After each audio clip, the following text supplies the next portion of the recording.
The Greens are largely supportive of these laws, but believe some of the protections could have gone further. Joining me now from Brisbane is Greens Environment spokesperson Larissa Waters. Thanks for your time this afternoon, Larissa. You wanted tighter limits on oil and gas exploration. What were your concerns there?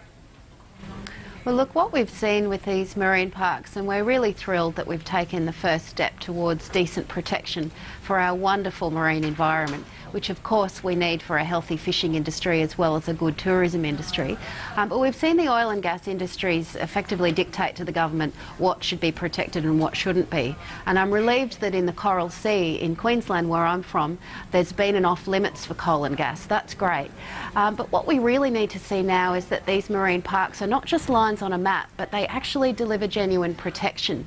And the Great Barrier Reef Marine Park is now, at the moment as we speak, being turned into a coal and gas highway.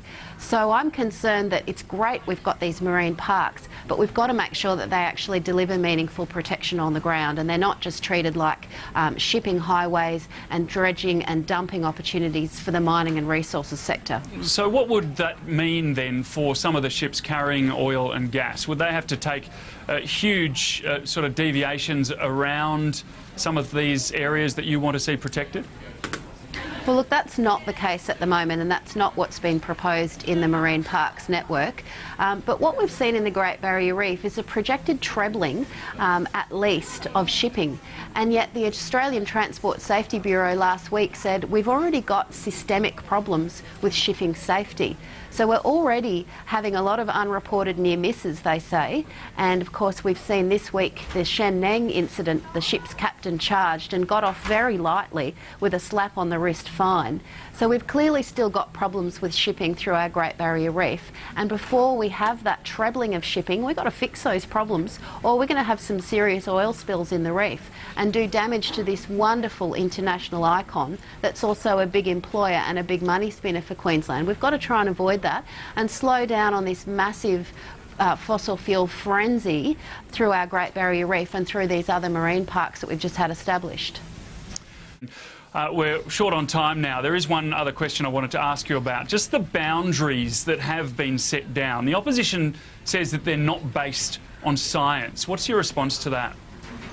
Well, look, I think that's a ridiculous contention. Clearly, there's been years into these marine parks. In fact, environment groups and the Greens have been campaigning for a network of marine protected areas for decades now. So that these lines are based on science, but we've got to make sure they're not just lines on maps and that there's genuine protection, particularly from the oil and gas industry and from all of these massive coal ships that are running through our reefs at an amazing rate of knots.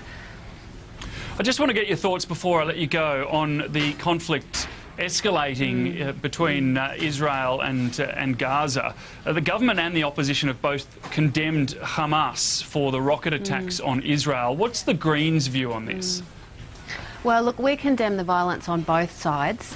And now that Australia has a seat at the Security Council table, we've got to do more than just call for a de-escalation. We need a ceasefire, and Australia needs to be a strong voice in this conflict, calling for that ceasefire and working towards a two-state solution. We've got to start making some progress here because civilians are dying. Larissa Waters, thanks so much for your time this afternoon. My pleasure, David.